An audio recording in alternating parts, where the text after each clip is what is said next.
My mother-in-law loses her mind over my pregnancy and tries to sabotage me, all while planning her own wedding and stirring up drama. So, I'll get straight to the point. My mother-in-law and I don't have a good relationship. We've never had one. Mother-in-law has always been rude to me right from the start. Now, I know you must be thinking that the reason she is this way is maybe because she's overprotective about her son, right? Well, no. She is this way because she doesn't like the fact that I'm a good wife to her son. For context, my husband Rick had a very rough childhood with my mother-in-law. You see, mother-in-law is the sort of woman who never believed in marriage, so she would constantly be dating random men. Even if she did get married, she married twice. Both of her marriages ended up as complete disasters. Rick is her oldest child from her very first marriage. He has told me that his parents were extremely toxic together and would sometimes even have physical fights, which Rick unfortunately witnessed. Mother-in-law has always been an alcoholic, so she would sometimes go for hours drinking, forgetting to feed Rick. His biological dad was no better. As a result, Rick was forced from a very young age to step up and take care of himself. When his dad left his mom, mother-in-law started using drugs, so Rick had to take care of her as well to ensure she wouldn't end up dead somewhere in the streets. When it was time for him to go to college, he had had enough of my mother-in-law, so he immediately moved out to his dorm for a new beginning. Mother-in-law would guilt-trip him, saying he abandoned her. She would also force him to give her part of his monthly wages from his part-time jobs. Rick felt guilty about abandoning the only parent he had left, so he gave in to her demands. In his third year of college, mother-in-law married again and had a daughter named Susan.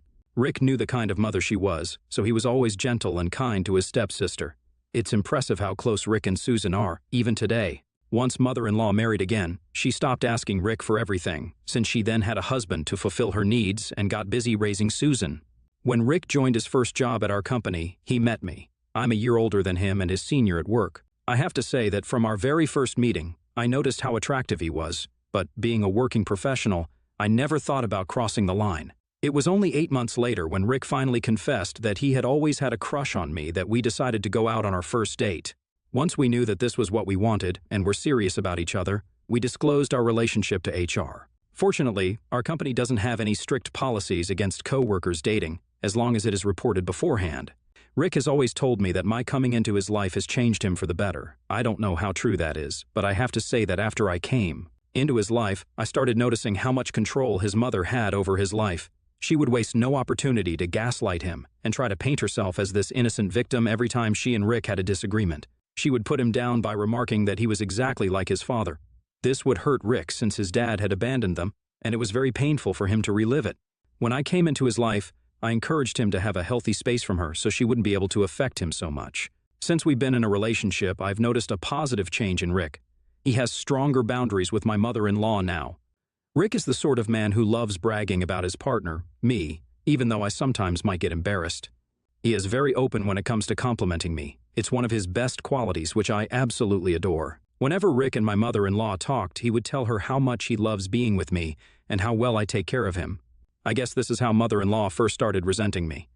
Rick would always tell her how his life is so much better now with me in it and how he has never been this happy. Mother-in-law would then try to gaslight him and say how she sacrificed so much for him. But Rick would retort that it was him who sacrificed his childhood taking care of her while she drank and did drugs. Mother-in-law hated hearing this, since, according to her, the past should remain in the past, and she would then scold Rick for bringing it up. One night, when Rick and I were living together, mother-in-law showed up at our doorstep in the middle of the night, crying about how she couldn't live with her husband anymore. It turns out mother-in-law had cheated on her husband with a complete stranger at a bar. When this stranger found out that she was married, he promptly found mother-in-law's husband through Facebook and sent him a message apologizing for sleeping with his wife and explaining that he had no idea she was married. Understandably, her husband was furious and confronted her about it, but she refused to apologize, saying it was just a one-time mistake and that if he was a real man, he should forgive her and fight for their relationship. Fortunately for the husband, he was done being manipulated by her and promptly kicked her out. This is why she showed up at our doorstep, begging Rick for help.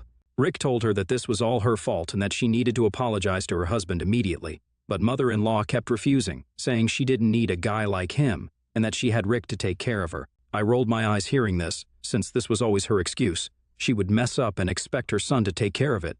But things were different. I was living with Rick, so I told him privately that his mother could not stay with us for long and that she needed to find her own accommodation since I couldn't deal with her drama. Thankfully, Rick agreed. And, after we let her stay for a week, during which mother-in-law did absolutely nothing around the house, she left. She would leave her dirty dishes on the counter or in the sink and her dirty laundry on her bedroom floor, expecting me to clean up after her.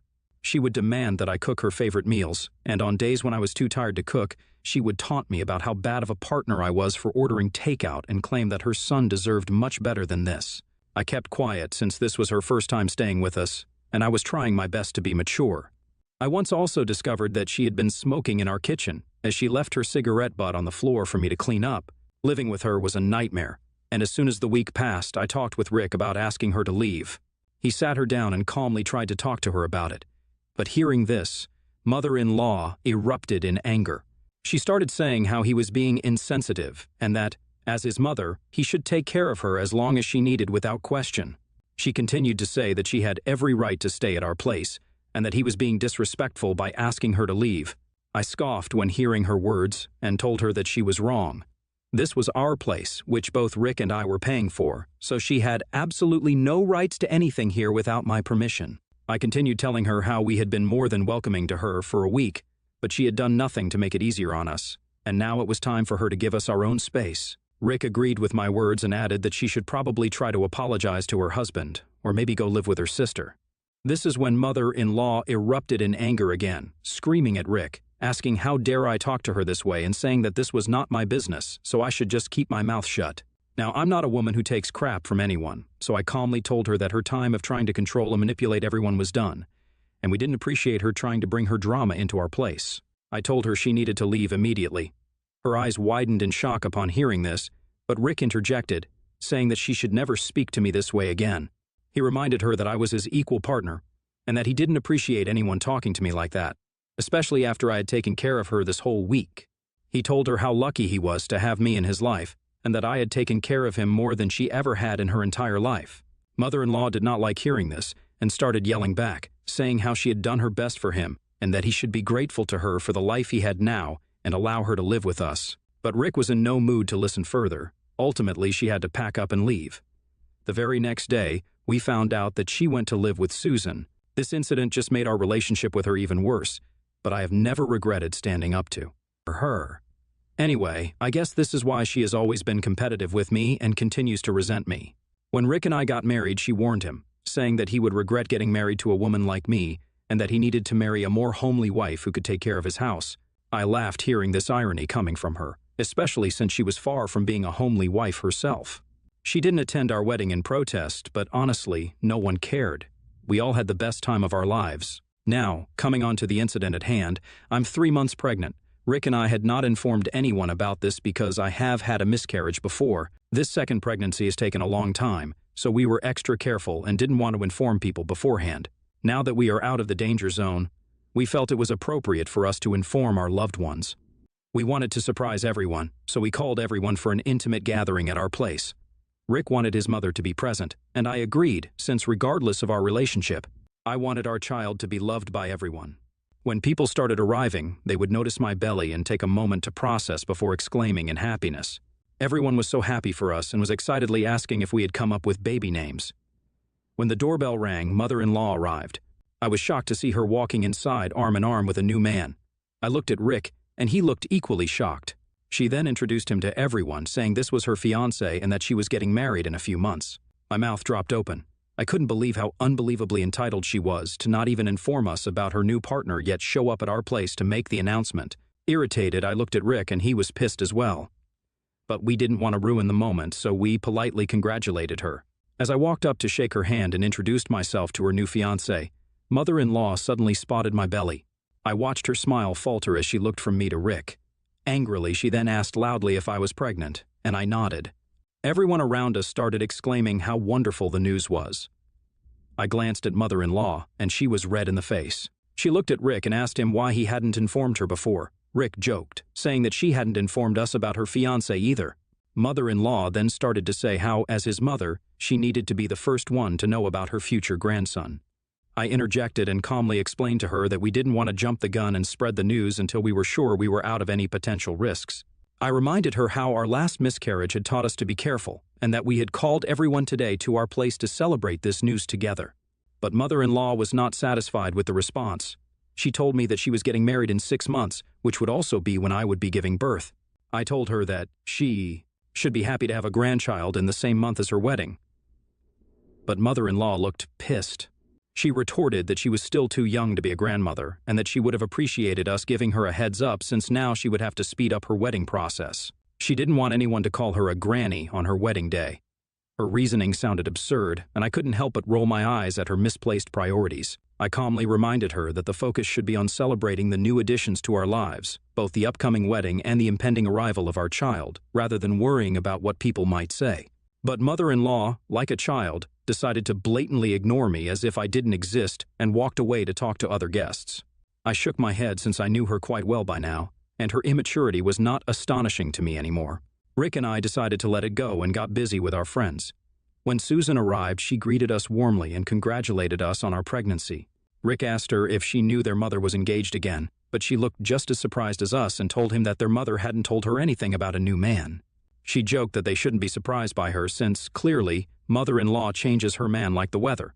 When it was time to serve lunch, I got up to bring the food out, but Rick and my parents urged me to remain seated, telling me that I shouldn't lift a finger and that they would serve everyone. My mother-in-law must have overheard them and was probably trying to act nice in front of everyone or impress her new fiancé because she interjected, saying that she would help out by bringing me a plate so I wouldn't have to lift a finger.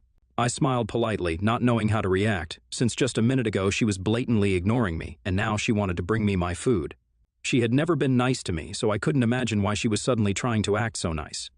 As we all sat down at the table to have our meal, mother-in-law came and handed me a plate. She announced loudly that she had chosen more vegetables rather than meat so her future grandbaby would be strong and healthy. I didn't mind the vegetables, since she was more of a vegetarian herself, and everyone around me oohed and awed, saying how well she was taking care of me. But I knew her better. This was completely uncharacteristic of her. I looked at the food suspiciously, trying to see if she had done anything to it, but it looked completely normal. Mother-in-law brought out her plate and then went back to the kitchen to get herself a plate, which was quite unusual for her. Unbeknownst to people around me, I surreptitiously exchanged plates, since she had brought a lot of vegetables as well, and I hoped she wouldn't notice. I thought no one had caught me, but I noticed her fiancé sitting next to her looking at me. He didn't say anything, so I prayed he wouldn't tell her either. Before she came back, I started gobbling my food so she would be less suspicious. I watched her sit down next to me, and then she asked if I was enjoying the food. I told her I was, and she told me that I should try out the salad that she had brought me, as apparently new mothers should eat more salad. I nodded and kept eating. Mother-in-law then took a bite of her food, chewed it slowly, and immediately spat it out loudly in front of everyone. My eyes widened in shock as I saw her looking at the plate closely, while others asked her if everything was okay. This was the very plate she had given me and that I had exchanged with hers. She took a sip of her drink but continued to cough, so she excused herself to go to the bathroom. I immediately whispered to Rick that we needed to talk since I didn't want to make a scene in front of everyone. Worried that she had intended to harm me by mixing something with my food, I told him what had happened. He looked at me incredulously when I recounted the entire thing, and then asked me if I was sure about this. I nodded and told him that I didn't know what she had mixed into the food, but I did exchange her plate with mine and that he could ask his mother's fiancé about it if he wanted. Rick assured me that he was going to take care of it. I tried to stop him, saying that we could confront his mother later, but he wasn't having it. He stormed into the house immediately, and I saw him talking to his mother's fiancé. I couldn't hear their conversation, but Rick was visibly furious. His mother returned from the bathroom, looking confused and concerned. She tried to approach the situation casually, but Rick cut her off in a firm and controlled voice. He asked, "Did you do something to my wife's food?" The question hung in the air, and everyone around the table fell silent, sensing the tension. Mother-in-law stammered, denying any wrongdoing, and acted innocent. She claimed that she only wanted to make sure I had a healthy meal for the baby. Rick wasn't buying it. He warned her loudly that if she didn't confess right then and there, he would call the police. Everyone looked at them confused, as no one had any idea that I had exchanged plates and that she had eaten from the plate she had originally given me. Mother-in-law tried to get out of it by saying she had done nothing and that it was probably just our wild imagination, but I walked into the room and told everyone what had happened. My mother gasped in shock and disdain and asked me if I was okay. I nodded and turned my head to mother-in-law, who looked furious that she had been caught, with everyone staring at her and judging her for what she had done. She finally confessed that she had just mixed up large amounts of salt into my salad as a harmless prank. My eyes widened in shock, and I asked her why she would ever do something like that. Mother-in-law tried to justify it, saying that salt was not going to kill me or anything, and I would have probably just gone and puked like she did, so is not a big deal. Before I could even react to her callousness, Rick looked like he had lost his mind and started shouting at her. He told her she was crazy for doing something like this, and that she needed to be reported. Mother-in-law scoffed, saying that this was being blown out of proportion, and that salt could never kill anyone. She continued, saying how, as a new mother, I should get used to puking, so this prank was clearly not a big deal. My mother, who had never before disrespected my mother-in-law, marched up to her angrily and said, "How dare you play with my daughter's health, especially during such a special moment? You should be ashamed of yourself. How dare you jeopardize the well-being of your own grandchild? You've gone too far, and I never want to see you near my daughter again," Rick chimed in, saying that what she had done was outright crazy and that her actions were unacceptable. He asked her and her fiancé to leave immediately. Mother-in-law, realizing the severity of the situation, attempted to downplay her actions, insisting it was just a joke, but not a single person came to her support. The atmosphere was tense as Rick escorted his mother out, and I remained standing, still processing what had just happened. Our friends and family came up to me, offering their support. Everyone's excited mood had been brought down by mother-in-law and her immature actions. Rick returned shortly, apologizing to everyone for the disruption and assuring them that we should continue to celebrate, regardless of how toxic his mother was, since he was going to be a father for the first time. The mood had undoubtedly shifted, but our loved ones rallied around us, offering their support and understanding. Since that day, Rick and I have decided that we cannot allow our baby anywhere near his mother after what she has done. Clearly, something is inherently wrong with her. We can't put my life or my baby's life at risk by allowing her to disrupt our lives. Will I be the a-hole if we cut her off from our lives? Update 1. Thank you everyone for your support and comments these past 4 days. To everyone asking why we are even feeling guilty for cutting her off, even after what she did, it's because Rick has never had a healthy relationship with a parent. He and his mom clearly have a toxic relationship, but it's not always easy for a child to cut off their parent, no matter how difficult they are. But because it is now about the health of our baby, Rick seems to have made up his mind about it. I just don't want him to regret anything, which is why I wanted some unbiased opinions from everyone. He has decided to talk to her separately, as I don't have the energy to face her ever again. Hopefully, things go well, and I will update you soon. Update 2. So, it's been a month since my last update. Unfortunately, things have not been going well with our plan to cut off my mother-in-law. First of all, Rick went and talked with her about our decision, and they had a huge fight, which was quite expected. But after that, knowing that we don't want her in our lives, she keeps showing up at our place unannounced. She mostly does this during the weekday, knowing that Rick would be at the office and I would be home alone. Luckily, we already have cameras installed, so I never open the door for her. She hasn't done anything crazy but comes around with chocolates or flowers. I never touch those things, since I have paranoia now in case she has done something to them. Rick always comes back home and throws them straight into the bin. It's unsettling to live with this constant anxiety, and it has taken a toll on my mental well-being as well. We are hoping that eventually she is going to give up, since she is blocked on our phones, and we don't open the door for her either. My parents have been worried for me ever since the incident, and my mother comes over and stays with me whenever she can. For now, I'm just trying my hardest to focus on this journey of becoming a mother and being as healthy as possible for my child. Update 3. Hey everyone, thank you for your continued support these last few months. I would like to apologize for not giving an update sooner. I've been busy with my life, but I have a very important update. Remember when I wrote that mother-in-law would continue to show up at our place, hoping to talk to me? Well, a few weeks ago, after repeated attempts to contact us, she left a letter in the mailbox. I opened it hesitantly, half expecting some manipulative plea or guilt trip. To my surprise, the letter was more of a formal apology. Mother-in-law expressed regret for her past actions, acknowledging the harm she had caused. She promised to respect our decision and give us the space we needed by never contacting us again until we were ready to do so. I was shocked to read the letter. When Rick came, I asked him to double-check if this was really his mother's handwriting, since this was quite unexpected. It turns out that she is married now, which happened way faster than expected, so probably she wants to turn over a new leaf, which I appreciate. Part of me wants to believe her sincerity. However, for the sake of our safety, we will continue to maintain our distance from her for now. Rick and I are focused on preparing for the upcoming arrival of our child, hoping for a peaceful and stress-free environment.